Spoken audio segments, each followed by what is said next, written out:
Greetings, everyone, and welcome to the Occult Think Tank. My name is Greg. In this program, I am going to be talking about how Jesus is the golden calf of Christianity. Now, Christians love to say that this bullshit of God is good all the time. Well, I have a verse that I don't think they're aware of. Deuteronomy 32:39. Even I am he. There is no God with me. I kill, I make alive, I wound, I heal. Neither is there any that can deliver out of my hand. The God of the Old Testament is both good and evil. The idea of an all-good God didn't exist until Zoroaster, around the 7th century BC. He was the one that first came up with this idea of an all-good God. It created what is termed a duality. You have an all-good God and an all-evil character. In Zoroastrianism, the all-good God was Ahura Mazda.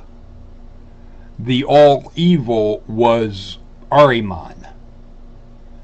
Christians adopted this and came up with God versus Satan. It's not original. It's not anything that they thought of. It's not Jewish. Because I had asked Mark, what is Satan in Judaism? And he said he's a good guy. And he took me through where Satan first shows up in the Bible, which is not Genesis. It's actually Balaam and the donkey, where Balaam was going to go out and curse the Jewish people. And the donkey ran into the adversary, which in Hebrew is Satan. That is the first time Satan shows up. And Mark had asked, is what Satan did a good thing or a bad thing?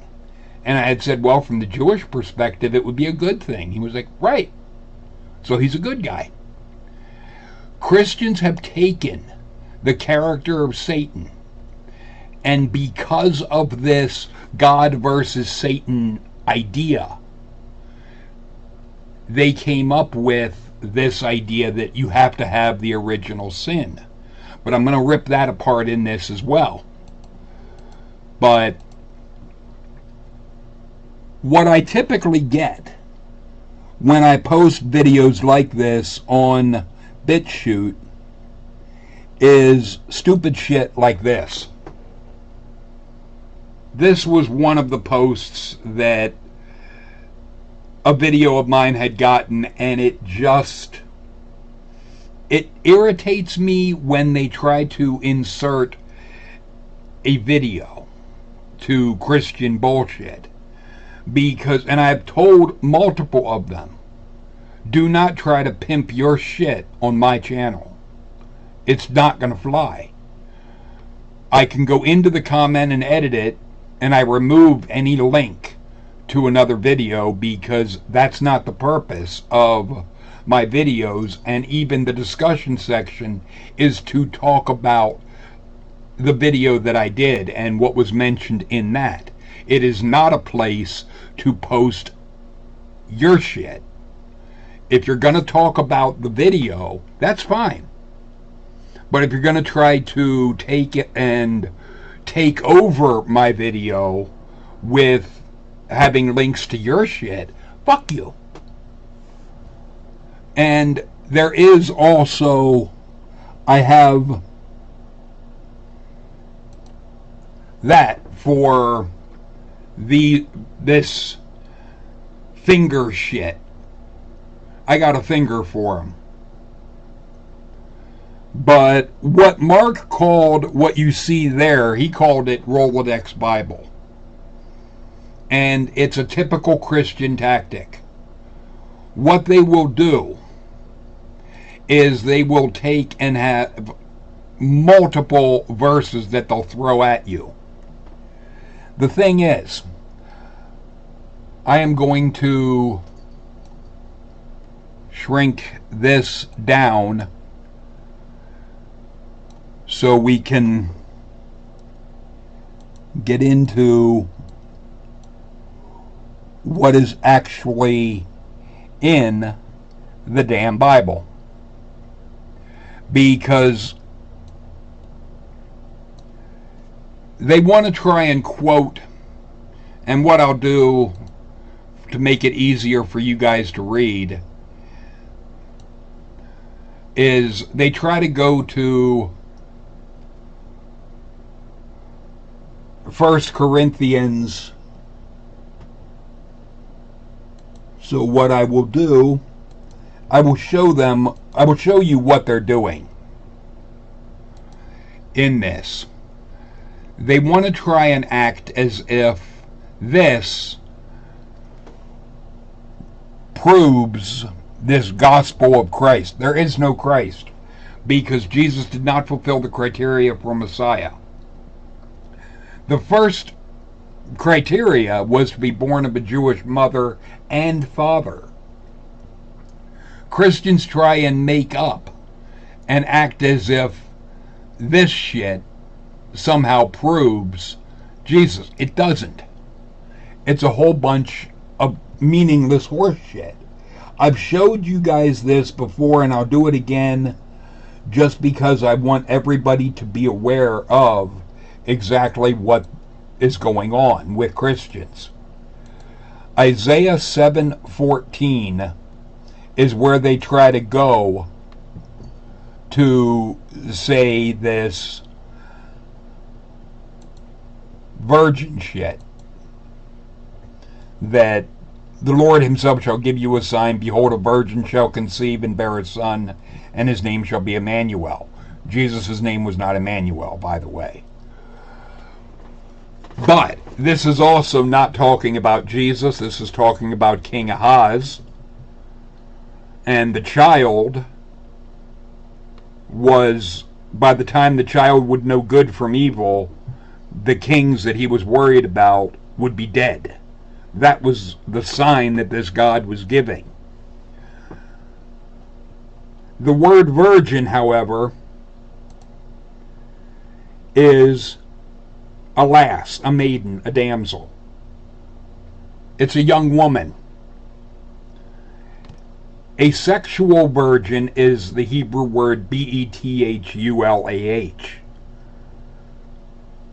It's a different Hebrew word, and you can get that by looking up the word virgin. You won't see this until I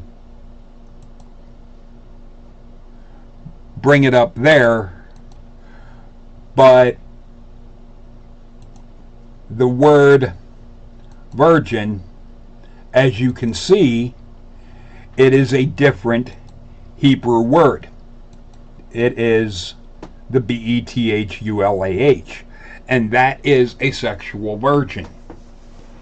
Those are the two kinds of virgins that are in the Old Testament. There's a young woman, and there is a sexual virgin.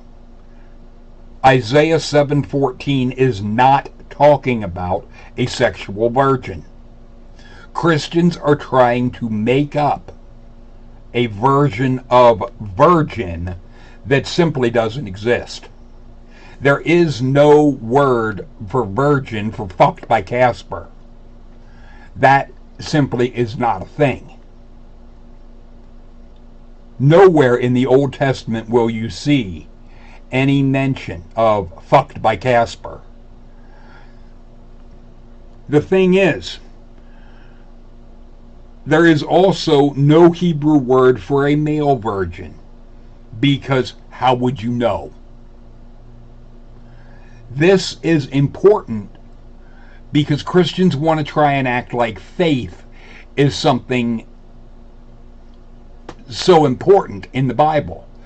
It's mentioned 245 times in the New Testament. Faith is mentioned 245 times in 229 verses. In the Old Testament, faith appears 2 times. Just 2. The reason is not even the God went by faith. He did things in, I think it's Genesis, that he wanted proof. He wanted to prove whether or not people would follow what he said. And I will... Actually, it's not Genesis. I was wrong. It's Exodus. But you will see it before you. Exodus 16:4. Then said the Lord to Moses, behold, I will rain bread from heaven for you, and the people shall go out and gather a certain rate every day, that I may prove them whether they will walk by my law or no. The God wants proof whether or not the people are going to follow what he says or not.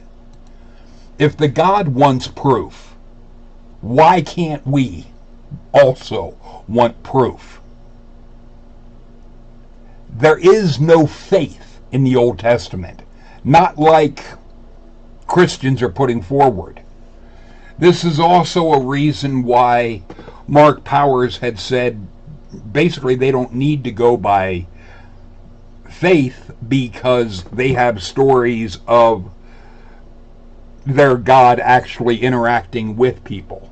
I don't buy those stories. However, that is where their ideas come from, is these things got passed down from father to son type of thing in the story format, and that is where they feel they have a connection with this God, is because of the God interacting with their ancestors. Christians don't have that. They can't have that. So they have to make up bullshit. And that's all of this is. What I'll show you is what they're doing with this other in Ephesians. It's what they do with so much.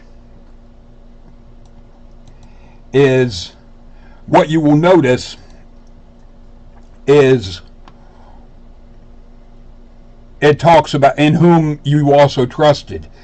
That's what they're trying to act as if this is somehow confirming.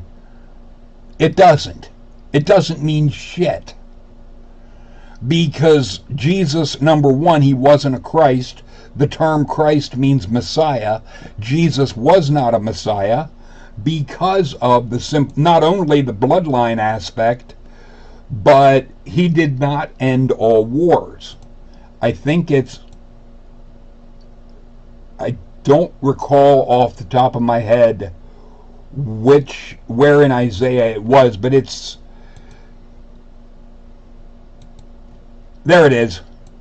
Isaiah 2:4. He shall judge among the nations, he shall rebuke many people, and they shall beat their swords into plowshares, their spears into pruning hooks. Nation shall not lift up sword against nation, neither shall they learn war anymore. This is a messianic prophecy. However, this has not happened. Because as every person hearing this knows, there is still war. We still have wars in this country, even though they're not using swords. We've evolved to using far more deadly weapons than swords. The thing is, the idea that there's no more war, that was a criteria of Messiah that you could basically... the criteria for Messiah was a checklist, essentially, that you could check off. Has the person fulfilled the criteria for Messiah or not? Because like I showed you, the God of the Old Testament didn't go by faith. He wanted proof. He wanted proof that people were going to do what he said. It wasn't a matter of faith. That is a critical part of this. The thing is, Christians want to try and act like Jesus is something. He's not. He literally is the Christian golden calf. The thing is, the God of the Old Testament did not like the golden calf. That was an idea that it really pissed him off, because that was with the story of the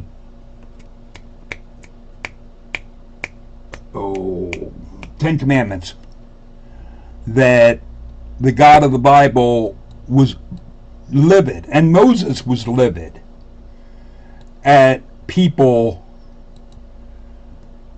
worshiping an idol. But here's what I was wanting to get. This, I don't like the Phelps group and their God hates this and that, but this was originally a Christian post. I change and include, this includes you Christians, and put their fucking Jesus in there. And I included the quote from Isaiah 42:8. I am the Lord, that is my name. My glory will I not give to another, neither my praise to graven images. This is what Christians are doing. If they want to try and act like they believe in a God, I contend they do not. That what they believe in is their golden calf, their idol that they have made up, much like in the story with the Ten Commandments, where the Israelites had made a golden calf and were worshiping that. Christians are bowing down to their idols, their graven images of Jesus, and they have them all over the place. My stepmother had, when she married my dad, after my mom died, she had all kinds of angels and crap through the house, and it was one I was glad I wasn't there, because that I wouldn't be able to stomach that type of shit. The thing is, Christianity is the modern golden calf, and the attitude and the fury that the God of the Bible had regarding the golden calf, all Christians should know that what that is. And it's just all of this, it's all an attempt to try and push their narrative, their Jesus crap. However, the problem is it doesn't work. It does not work because the God of the Bible was very big on evidence. It wanted proof. That is why the Messiah was supposed to be not just born of a Jewish mother and father, that the bloodline would be able to go back and so forth. And they do give a genealogy in Matthew and so forth. However, that is largely bullshit, because Jesus did not have a Jewish daddy. So one of the bloodlines is not right. If you would have a bloodline of Joseph, if he's not Jesus' father, his bloodline does not matter. And in Judaism, there is a different term. There's a ben, which is your biological child. And a zera, in Hebrew, is a follower. Somebody that is your ben can also be your zera. Somebody that is your child can also be your follower. But somebody that is your follower can never be your ben, unless they were first your ben, your biological child. This is where Christians get it wrong, and they do not understand bloodline. Bloodline is a big, big thing in the Bible. It's also, I find it ironic that bloodline is also very big with these Illuminati type and this New World Order shit. It has nothing to do with Christianity, because everything with the New Testament, it's a crock. It is a distortion of what was said in the Old Testament. Because one thing that I do want to point out for everybody is Christians make a big deal out of the original sin. And they try to act like the sins of the father are passed on and so forth, that all of us are guilty of this original sin because of the stain of sin from Adam and Eve. I'm sure all the atheists listening to this have heard this, and even the Christians know that this is Christian doctrine. The problem with it is Ezekiel 18:20 and 21. The soul that sinneth, it shall die. That is all Christians read in Ezekiel 18:20, because that's all that they want to read. They don't want to see the rest of this because it rips the legs off of Jesus. The Son shall not bear the iniquity of the Father, neither the Father bear the iniquity of the Son. The righteousness of the righteous shall be upon him, and the wickedness of the wicked shall be upon him. Next verse. But if the wicked will turn from all his sins that he hath committed, keep my statutes, do what is lawful and right, he shall surely live, he shall not die. And I want to stress this word of die. I want to show you this because it is important.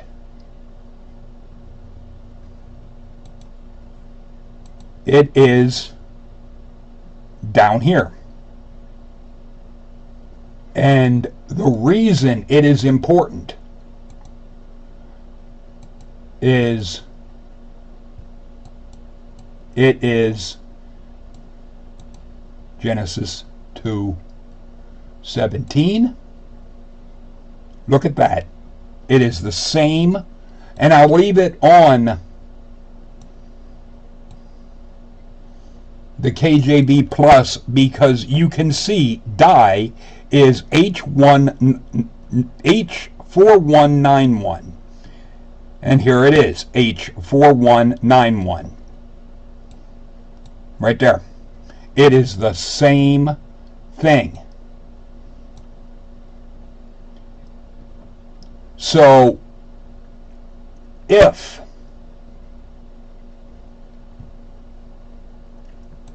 Ezekiel 18:20 or verse 21, crap,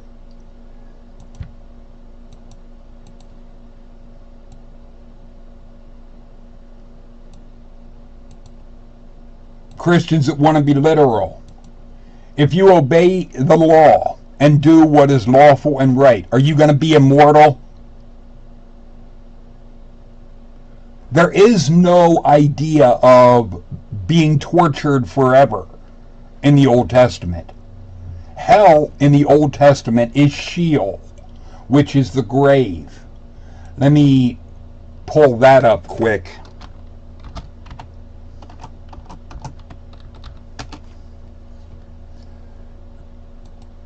And I'll even just go, because it doesn't really matter, because in the Old Testament there is no other meaning. It is Sheol, which Hades, or the world of the dead, as a subterranean retreat, including its accessories and inmates, grave, hell, pit. It does not mean any type of lake of fire or any of that shit. The only fire that is mentioned is the fire of God's anger. The thing is, there was no idea of eternal torture in the Old Testament. I had heard Christopher Hitchens say, and I like this where he had said it, is in the Old Testament, for as nasty as the God of the Old Testament was, when you died, he was done with you. It wasn't until gentle Jesus, meek and mild, showed up that when you died, the fun was just beginning. That is Christianity. The idea that if you don't think the right thing, you're going to be tortured. That is a core part of Jesus' message. It is so critical to Jesus' message, it is connected to the most known verse in the Bible. The most quoted verse in the Bible is John 3:16, which is where Steve Austin, Stone Cold Steve Austin, came up with Austin 3:16. And there were some religious wrestlers that did not appreciate that. The thing is, the thought crime comes in 3:18. For he that believeth on him is not condemned, but he that believeth not is condemned already. That's thought crime. That's tyrannical. That is evil. You cannot get around this, Christians. You cannot run away from it. Your Jesus is advocating for thought crime. If you don't like thought crime from the cancel culture that we have right now, how can you turn around and be a fucking hypocrite and support thought crime regarding your religion? Regarding people like me that do not buy your bullshit, that reject your Jesus's bullshit claim. And I can point to Judaism and things that are in the Jewish Bible to absolutely refute the ideas of Jesus, and once again to further crucify this bastard on the aspect of claiming to be God. There is Deuteronomy 32:39. See now, I, even I, am he. There is no God with me. I kill, I make alive. I wound, I heal. Neither is there any that can deliver out of my hand. There is also, along the same lines as that, Isaiah 45, verse 7. I form the light and create darkness. I make peace and create evil. I, the Lord, do all these things. And furthermore, Numbers 23:19. God is not a man that he should lie, neither the Son of Man.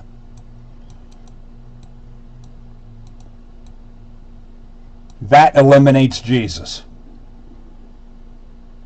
There is no way that Christians can get away from this. Jesus literally is the golden calf. And if the God of the Bible didn't like people worshiping a golden calf, what the fuck do you think it feels about your bowing down to Jesus? Let's just be crystal clear on it. This is what I do. When I started studying the Bible at 16 and I wanted to know everything that there is to know about God and Satan so I could make a decision. Intelligent, informed, educated decision. As I learned, this is all horseshit. Christianity is no different than the worship of the golden calf. Because the idea of salvation, being able to have what you do washed away because you think someone died, that is the most immoral proposition that could be put forward. That is giving a great big fuck you to those that your actions hurt. I've said it before and I'll say it over and over again. The raped child remains raped. The raped woman remains raped. The murdered person remains dead. Why should the perpetrator of those things be able to get a pass because they think a Jesus died? That idea is fucking immoral. Any Christian that goes along with that idea is giving a great big fuck you. Excuse me. To those that were hurt. To the child, to the woman, to the person that was murdered. It is all a great big fuck you, I do what I want. What happens to you doesn't matter. All that matters is what I think. That if I claim to think a Jesus died, then I can do whatever I want to you. I had heard a Christian on YouTube say, it doesn't matter how I treat you. I'm going to heaven, you're going to hell. That is the Christian message. That is offensive on every level. It shows how Christians have no morals. And since I touched on this idea of morality, the idea of the original sin, the God making the knowledge of good and evil forbidden. Without the knowledge of good and evil, we would be no different than animals. My cats do not know good from evil. They are incapable of understanding good and evil. I don't understand it, but for some reason they like throwing socks in their water dish. Anybody that is a cat owner that can explain that one to me, please tell me why they like to dunk clothes, socks and so forth in their water dish. It makes no damn sense. But they're not thinking rationally, logically. Would you want to live like that? Would you want to give up your ability to think for yourself in order to live forever? I contend and I say no. I would rather live a shorter period of time with the ability to think for myself than to be living forever not knowing and not being able to think for myself. I love my cats dearly, but I don't want to be anyone's lapdog. That's just unacceptable to me.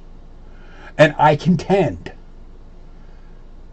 if animals had the ability to think for themselves, they would not want to go back to what they are right now. They would look at it and rail against it like I am. but they don't know because they never have, they haven't evolved to that ability yet. That is what this comes down to. It's not about a god or a magic snake bestowing anything. No. This is about the human brain evolving to a point where we can grasp these higher concepts. The thing is, if a God would exist and would make the knowledge of good and evil forbidden, they're a monster. Because just because you know the difference between good and evil, it does not give you a disposition towards evil. It doesn't give you a disposition towards good or evil. It only gives you the ability to make the choice. And choice is something Christians don't always like. Because when it comes to freedom of choice, the aspect of abortion, they're against that. When it comes to choice, being able to choose to reject their idol Jesus or not, they don't like that choice either. They want to take away people's ability to make a choice. They want to try and use fear to manipulate and coerce people into buying into their bullshit. Never mind how immoral it is. They want to try and act like they're good, but everything about what they're pushing is one form of slavery or another. I am opposed to slavery. I am opposed to treating people like animals. But that's what the Bible is all about. Don't hand me this shit, Christians, that you're about freedom and you're about people having choice. No, you're not. You want to try and use fear to scare people into belief. I go with evidence to show people what I'm saying is the truth. That is why I have the e-sword up when I'm talking about your stupid Bible. Because I want to show people the words on the page. Read it for your damn self. I'm not making this shit up. I didn't write this shit. I'm just telling you what's there. Because you Christians won't do it. You won't break it down and explain this stuff like I do. So I have no choice. Because otherwise, you'll be pushing your deception, trying to get people to buy into your immoral bullshit. Just because you think a Jesus died does not mean you get a pass on how you treat other people. That is immoral. Feel free to leave your thoughts and comments in the comment section. Later, people.